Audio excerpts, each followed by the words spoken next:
Welcome to Old Fashioned Finance, the podcast that mixes mocktails and high finance. I'm your host, Lucy Brunell, and I'm joined by my good friends and fellow money mugglers, Jack and Braden. Lucy, can a podcast about finance be entertaining? Not without teenagers. Well, all right, let's mix it up. Woo! All right. That was good. Wow. It only took 300 times. Yeah, you guys were not as cute as the kids. I'm just saying. Yeah, Those you two- guys are going to have to step it up. The last two episodes were super cute. This Yeah. one's not going to be cute at all. Yeah, it already smells bad in here. It smells like teenager. I knew That's Jack. I knew that's what you were going to say. Well, was that because me it's you the were holding truth. back? Thanks, Dad. I didn't shower this morning because I knew I wouldn't have to. Yeah, Just that kidding. makes sense. That makes sense. Hey guys, welcome to the podcast. Thank you. Thank you. You happy to be here? Yes. I mean, you could be sleeping in, or I mean, it's pretty early for teenagers. It's 11, man. yeah, it's late. It's 11. You're Not in up. my house. They don't sleep in that late. And we're going No. to drink mocktails for crying out loud. So this is episode 3 of the Teaching Kids About Money series. Like I said, the last 2 were super cute. So good luck to you. Hopefully you have really smart things to say. Uh-oh. No pressure. I mean, Jason and I say smart things every time, once in a while. I mean, at least one smart comment. Well, if you're listening, you keep listening. So That's right. I guess there's Thank a you. reason they keep Thank coming you. back. And thank you, by the Yeah, way. tell your thumbs up. Tell your friends. Actually, we don't do this enough. Right. If you enjoy the podcast, go out to Apple Podcasts and leave us a review. 5-star review would be 5 nice, stars. right? If you feel like it's if worth you feel it. like it's worth 5 stars. If it's not, be honest. Dang it, Yeah. we want to know. Exactly. We're up against Ben Shapiro here. We're trying to win. Yeah, we're not delivering the drinking from the water hose kind of. But I can talk really fast. I promise I can talk really fast. I think that we could just have them speed up our podcast if we want to do the that's true. Shapiro thing. We but- can't. Our brains don't work that fast. No. All right, guys. So we are just going to, from the top, emphasize that we are drinking mocktails, like Lucy said. Mocktails, all right? We are not drinking with teenagers, okay? They do that on their own, I'm sure. That's a lot. Hey. Right, Jason? Yeah, we have 2 more Burnell kids here because Jason has so many of them. Yeah. And we didn't even have all of them I on the know. podcast. I really want to hear what the little one has to say. She ran into the door when we were recording the other ones, and I was like, Aw. oh, she got to participate. So we've got 2 of Jason's kids here, and then we've got Kristen Stelzer's son. Yes. Kristen's one of our relationship managers here. And Braden, it's really funny because you and I talked on the phone the other day. There's going to be some real practical stuff for this episode. So I'm excited. I know that you guys know a little something about money. I sure hope, because all of your parents work in the financial industry. So we'll see. We'll see how good they prepared you. But let's get into the cocktail or the mocktail real quick. What we're drinking today is what's referred to as a non-alcoholic Moscow Mule, but I have lovingly termed this the Baptist Mule. Sorry, Baptist friends. Yeah. That's my way of saying no alcohol. So I heard don't a be funny one offended. today about Baptists. They said they were referring to people being aggressive, and they said it's like a Baptist church jumping into a casserole. That's yeah. I think that's Those pretty carrying funny. Actually. those carrying dinners are for real. Yeah, that was pretty funny. All right, so this is really simple for you to make at home. What we're drinking here, and we haven't tried them yet, right, guys? No. Right? Okay.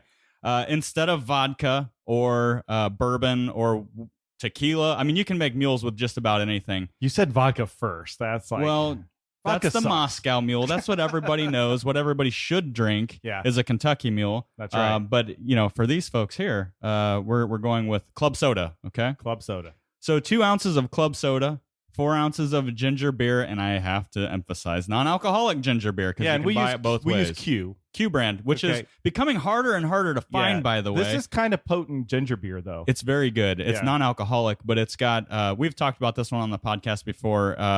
It balances out the other flavors that we normally have in here. It's got like a spiciness to it. It does. And it's made with chilies actually. So. Ooh.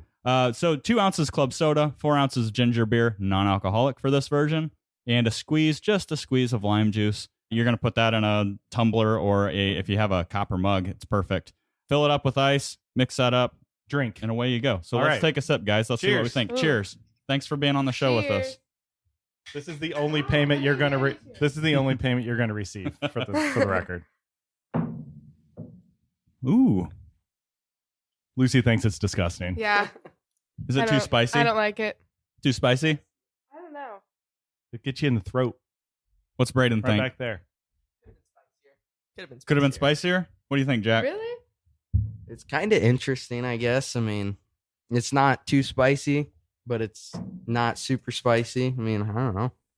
Is it a hot summer day drink, do you think? Oh, yes.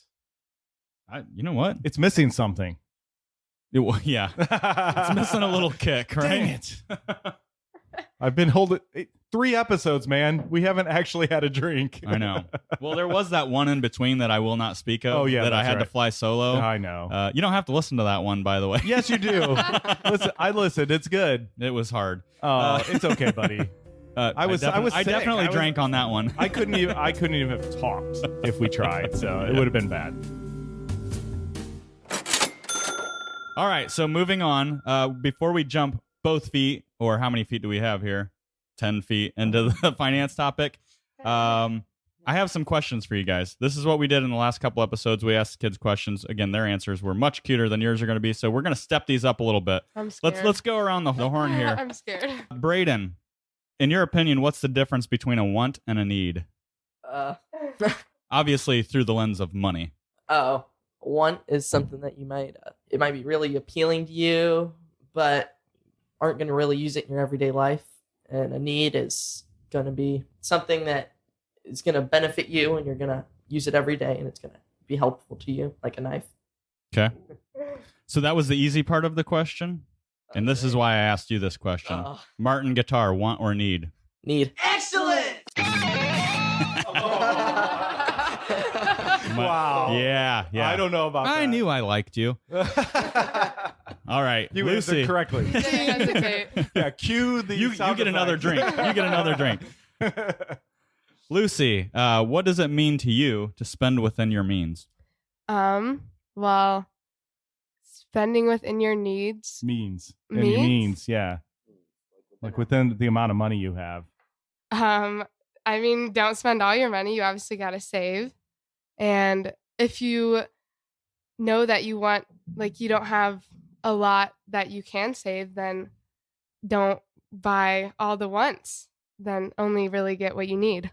Kind of helps determine wants and needs, doesn't it? Mm-hmm. Yeah, when you don't have enough. Yeah. A Martin guitar might be a need if you've got enough, and then some to spare. Lucy has a job, so she sees at, the local coffee shop people in spending. What do you think Oh, the yeah. average drink is there? How much? Like, what's an orange mocha frappuccino cost these days? A Frappuccino, probably $5-6. Wow. And if you buy one every day, that adds up. Yeah. And as a percentage of your hourly wage, it's a lot. Yeah, definitely. Jack, I got one for you, buddy. What's an example of something that you feel was a smart purchase? Oh, gosh. Well, for me, I do firewood at home as like a summer job, sort of. So I was using my father's chainsaw, which I hate using his stuff because when it breaks, I'm I sure have he to loves replace you it. using his chainsaw, too. Yeah, I love it. Well, it's an old piece of crap, so it was starting to It's an old fall piece apart. Of crap. Oh, God. Hey, no hey. C word. This is a family show. Hey, it was falling apart like himself, so It's going to be like that. I went up to the steel dealer and bought a new chainsaw because if I don't have a chainsaw, I can't cut wood, and if I can't cut wood, I can't make money. Good. Here's another one. Follow up for you. What's one thing you regret spending money on? Stupid stuff like Monster Energy. Ooh. So like drinks? Regret that Yeah. for so many reasons. Yeah, no kidding. Yeah. That's Lucy, let's ask that one all the way around. What's one thing you regret spending money on? Orange mocha frappuccinos? No. She doesn't buy frappe lattes. Books. For Whoa, sure. really? Yes, because I have bought so many books that I haven't liked, and then I've just like thrown them away. And I know you can get like free books online these days. Like, might as well. It's one of those ways you can just save a little bit of money. The classics you can get free online. Oh, the classics you have to buy because those are the well, best. I have some friends who say if he ain't dead, he ain't red. Braden, what about one thing you regret spending money on? The better question is, has your mom ever let you spend money before? Like even once. Yes. Tell me like the number of times that she let you buy a pop at a gas station. Oh, never. She brought a gallon of orange juice. All right, so you don't regret anything, huh? I have regrets. I'm just trying to think of one that I truly regret. All right, we'll come back to it. Think about it. Let's talk about it. Remind me to come back to that at the end of the episode, okay? All right, let's jump in. All right. Finance topic. Here we go. Teaching teenagers about money. So we spent the first episode talking about why it's important to talk to kids about money. The second episode was teaching younger kids about money. So we've been in that, 6 to 10. Well, I guess Max was on the show too. Yeah, he so was. 4 to 10 age Yeah. group, right? Yeah. And now we're dealing with like Teenagers. full-blown teenagers, right? Not 12 nearly and 13 adults. year olds. Yeah. Okay, so teaching teenagers about money. I've split this up into 3 categories, really, 3 conversations here. And the first one being something that you all are used to, work and the importance of tying work to money and money to work. Yeah. And putting those 2 things together, right? So that when one comes up in your mind, the other also does. Yeah, right, and I mean, Jason? this is something that you have to instill in these kids. Like, again, I think we said those formative years, that 7 to 10-year-old, work equals, in our house, it's work equals commission. Mhm. Okay, so they're working to earn money, and they just connect that money isn't just coming out of mom and dad's ATM. Yeah. And, this is a concept that I think our society is like really struggling with right Mhm. now, right? Employment Adults numbers. are struggling with this. Yeah. Well, I mean, I think a big part of our society got a break. Yeah, during definitely. COVID times, and they determined during that time that they didn't want to go back, which is some people had the means to take time and they're done. Like they can be done. The Great Resignation is what they're calling this now. So people are just retiring. But I think it's a strange concept to me because I think you had jobs in high school, Mhm. right? That kids aren't expected to have a job at all. Yeah. And that other responsibilities trump the need for them to fund their own lives. We sort of talked about this in the the don't pay for your kids college episode. Yeah. Unless ... right? Yeah. and how it is kind of the trend now where kids don't have jobs in high school, and then maybe not even into college because and there can be some good things, right? Like we want to focus on your studies and things like that, but Sure. also the things that it does deprive your kids of, establishing work ethic from a young age. When do you guys, anybody can chime in here, when do you remember kind of the tie between work and money kicking in? Like what age? Yeah.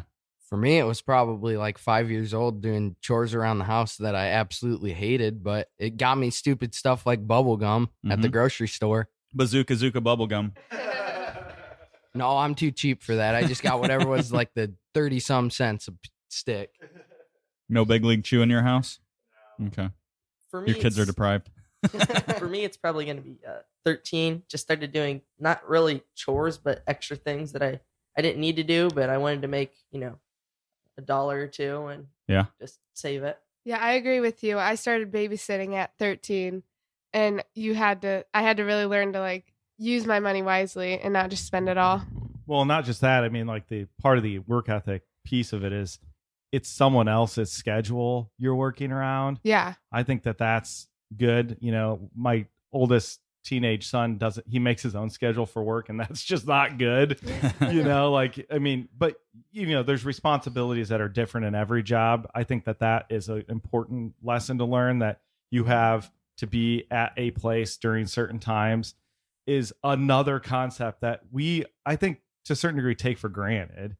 And a lot of folks kids especially aren't taught that. Yeah. I mean, it's just like a fundamental part of working. Jason, do you remember when you made the connection? I got to say, I think these guys have a significant upper hand when it comes to money. Mm-hmm. Money fights and money problems in my house growing up were unfortunately frequent. Mhm. It wasn't really between my parents. It was more external family needing money. I had lots of, drug use, alcoholism in my family. And I think that caused a lot of tension in my parents' relationship. And so, some of my earliest money memories, it's actually connected to something that was really unfortunate. And I had earned money. Mhm. Okay. And I worked at my mom and my aunt had an ice cream store. That was probably my earliest memory, but it's also connected to a really negative one, which is that money got stolen out of my desk. Ooh, yeah. By one of my That's a way to uncles. make that connection, right? I Yeah. worked for this. Yeah. Yeah. Yeah. So it like got double downloaded Uh-huh. in my brain. And I had worked, it was probably like $100. I mean, it was a lot. Sure. Okay. And it got taken by someone that was, supposed to be trustworthy. And holy moly, like that, I can see the card that he gave me apologizing in my head. It had a pink Well, elephant that was on the nice front. of him. Well, because my dad was going to kill him. It was either apologize or die, so he chose the apology. Well, okay, so we talked about the importance of instilling work ethic, and I think that early on, tying money to work is really important. I'll share my experience because there's two that I can think of, and then we'll move on to the I next hope you topic. bailed or something. You were such a farm boy. Well, it is a farm memory. Yeah, I did a lot of sweeping out grain bins, which sounds easier than it is. Oh my gosh, I feel bad for you. Yeah, I mean, I have a little bit of the black lung, I think, probably from that. But so that's why you smoke. And we only did that on the hottest days of the year, of course. by the way. There was but nothing else to do. Very, very early on, I'm not even sure how old I was, but I remember my dad in the summertime. We were home from school, and he would put me in the middle of a 40-acre field and say, "You pull all of these weeds, and I'll buy you a box of baseball cards." And I'm like, "Holy smokes! I want a box of baseball cards!" Right? So I spend all day out there, and he's chuckling the whole way back, I'm sure. And I spend all day out there, and my hands are, blistered and all that. I get my box of baseball cards. I get a little older, and it's like, that was $20. I worked way harder, right? But the other memory, and I think, Lucy, you will probably sympathize with me on this one. If you've ever gotten a legit paycheck, right? Yep. FICA. Yeah. FICA. Taxes. I got my first yeah. paycheck, my first real paycheck, the first job that wasn't under the table washing cars, things like that. Sure. From Kmart. I worked, I don't know how many hours. I was making $5.15 an hour. You're really old. Slick. And my first paycheck was $162. I'm like, dang, I'm rich. And then I looked and I'm like, wait a second. Who is FICA and what did he do with my money? Right? So the tax man, that was a big one for me. You get the privilege of helping other people pay for their Social Security. All right, so moving on to the next section would be saving and investing. We sort of talked about this with the little kids to start paying yourself first, right? Right. But let's dive in and move beyond that a little bit as far as funding goals that you guys have. So tell me a little bit now that you're making money and things like that. What types of things are you guys saving for, and how are you saving for those things? Well, I just bought a new guitar, and I just passed up a lot of purchases and just kept passing up back to the whole wants and needs thing. Just passed up a lot of wants, and then I could afford a need. Mm-hmm. Now it's 'Cause you need become a a guitar. need, right? I need Yeah. this Martin guitar. Hey. Love it. I feel like I was personally involved in that decision. Because The you boy were is personally right. involved. He needed a Martin guitar. Yeah, I got on the phone with Caleb, and he helped talk me into it, to say the least. Well, you got to look at a Martin guitar as an investment in the long term too, right? Oh, gosh. And think about all the hours of enjoyment. And actually, if you become a famous bluegrass artist or something like that. I kind of view this as a negative investment, just so you know. You're going to learn to play the guitar. Girls are going to love you. And then you're going to get married. And then you're going to spend a lot of money. True, but I would say this. My wife's not going to be happy to hear this, but we are married because I played guitar. Yeah, no ifs, ands, or exactly. buts. Yeah, Because double I check. asked her out every year in high school, and she only said yes when I played in a band. I could just like envision you like trying to get your wife to go out like singing a Bryan Adams song or something. No, I was too shy for that. That's right. But that's interesting, right? You saved for that for quite a long time, Braden, right? Yeah, about 4 or 5 years. That's pretty long. I mean, you're 15. Yeah, so A third of pretty your much since I life was you 11. saved for this guitar, right? Yeah, so that's huge. Lucy, are you saving for anything? Well, I just bought a car. Yes. Yeah. Yeah. And I saved basically my whole life for that thing. So, Yeah. but it was worth fun. it. Yeah. Because What- it'll last me a long time. What about you, Jack? In the future, I would like to farm. So every time I earn money, I put 10% away in a mason jar upstairs in my bedroom to eventually, hopefully, buy a farm. Okay. Yeah. So how do we save mason jar? We talked about that We did. last episode, Yeah. actually, the jar system. So I like it because it's visual. Kids learn visually. I still learn visually. It's also visual for your brothers and sisters, so you got to make sure you keep it hidden. So getting into different ways that we save too. So there's different vehicles for saving. You use the jar. You probably have bank accounts. Yes. Right? Okay. Yep. No bank account yet, Braden? It's coming. Gun safe. Gun safe. Yeah, All that right, works. great. What's your return on the gun safe? Cool. UGMA, UTMA accounts. Jason, talk for like 2 seconds about UGMA and UTMA. Yeah, so these are, more legal structure around an account for a minor. Mm-hmm. Personally, not my favorite way of saving for kids, Probably the most common though, wouldn't but you say? very common. Yeah. So I don't recommend teenagers go out and like open a 529. I think if they want to get into investing, doing a small brokerage account, Mhm. teaching them about simple investing principles is fine. But I think the whole concept of work, saving, spending some, giving a little bit is really the fundamental importance. It's not all around how much you're earning, for example.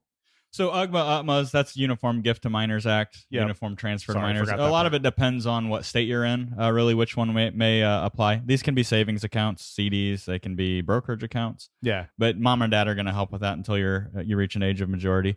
You mentioned brokerage accounts, and I think this is great because just like anybody else, kids' emergency funds probably don't need to be as high. But when you're doing your budgeting and saving for things in the near future, like a car, you knew that was coming soon.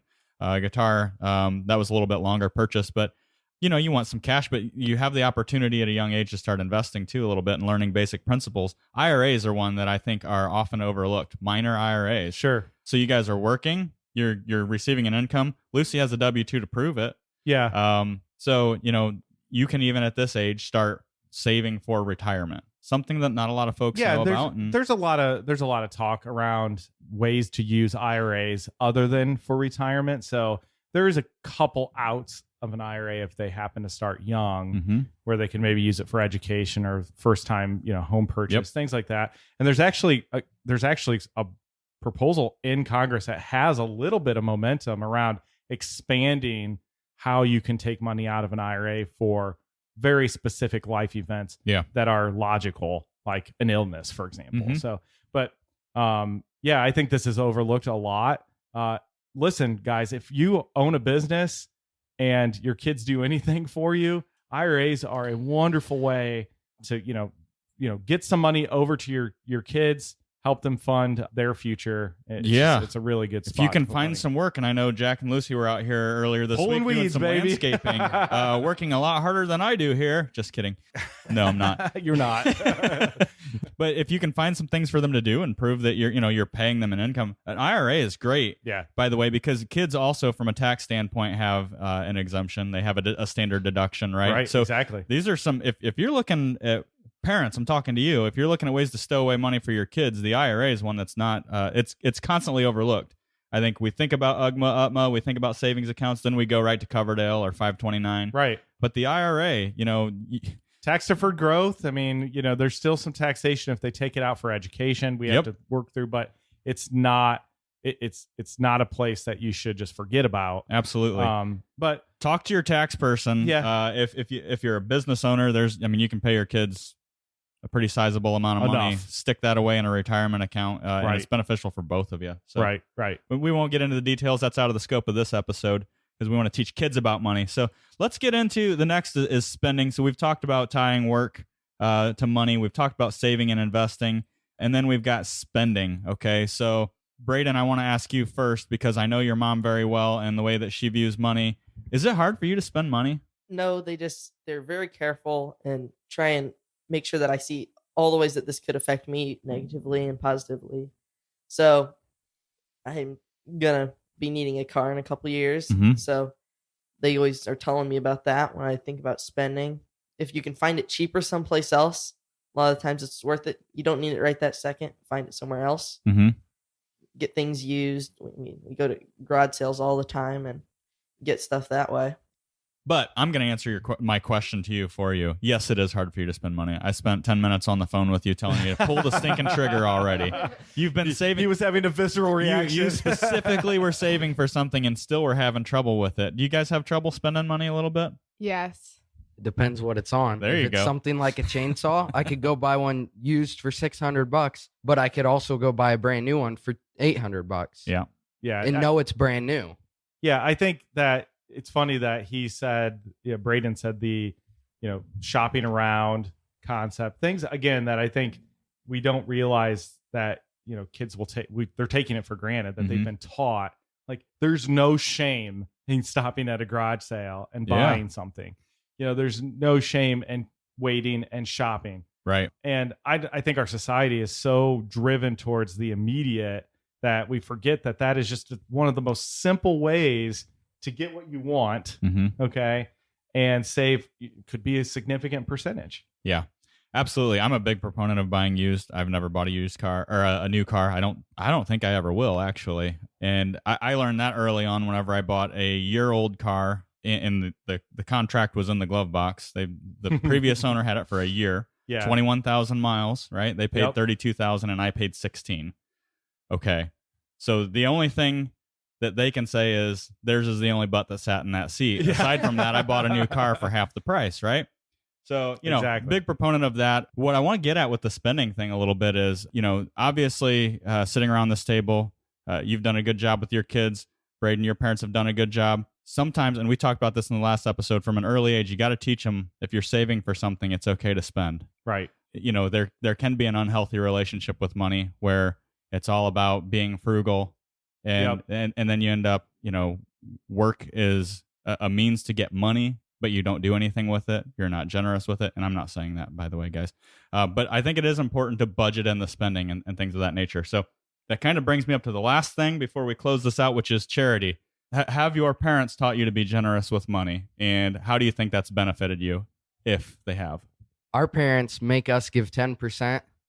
Out of everything that we make, we have to donate 10% to either the church or charity or whatever. And, God gives you the money, so you give it back to him. Yeah, Wow. we've definitely been taught to tithe, for sure.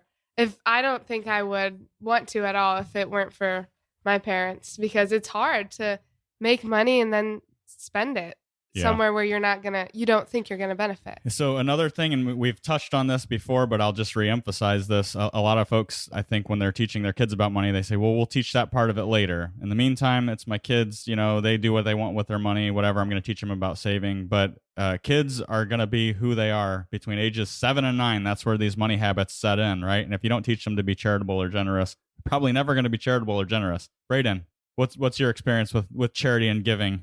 Pretty much the same. Just when you're making money and you want to give to the church, just take a little bit out, and you can't act like you're always self-made, like it's all your money, like it's only you. There's a fair bit of generosity that comes into making your money when you're a kid, and just being able to give up a little bit is good. Yeah. And I think too, honestly, if it's a budget item, if it's something that you do, you don't miss the money. It was never yours, right? Right. Yeah. And I think, all you have to do is give like that 7-year-old a $10 bill and be like, I'm going to take one away from it. And they instantly, they understand like, whoa, this is a big deal. So yeah, man, that was awesome. Good answers, guys. This has been a good episode, I think. We're so smart, right? I mean, the little kids are definitely cuter, but no. This has been a good episode. I appreciate the feedback, guys. We are running over on time, so I'm going to close out the tab here. Thanks for having a drink with us this week. It is time to close out the tab. If you have a question or a topic you want addressed on the Old Fashioned Finance Podcast, be sure to email us at podcast@bluejfg.com. We'd love to hear from you. Don't forget to share the show with someone you love or just someone who needs a little money muddling themselves. You can stay up to date with the latest action by following us on Facebook. Old Fashioned Finance is brought to you by Blue Jay Financial Group. That's bluejfg.com. And produced by Podastery Studios. We've been your hosts, Caleb and Jason and Braden and Lucy and Jack. Cheers, everybody. Cheers. Woo! Sign off.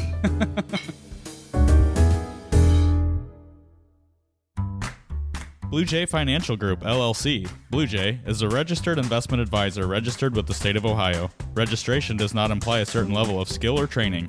The presence of this advertisement on this podcast shall not be directly or indirectly interpreted as a solicitation of investment advisory services to persons of another jurisdiction unless otherwise permitted by statute. Follow-up or individualized responses to a consumer in a particular state by Blue Jay and the rendering of personalized investment advice for compensation shall not be made without first complying with jurisdiction requirements or pursuant an applicable state exemption. All verbal and written consent on this presentation is for information purposes only. Opinions expressed herein are solely those of Blue Jay unless otherwise specifically cited. Material presented is believed to be from reliable sources, and no representations are made by our firm as to other parties' informational accuracy or completeness. All information or ideas provided should be discussed in detail with an advisor, accountant, or legal counsel prior to implementation.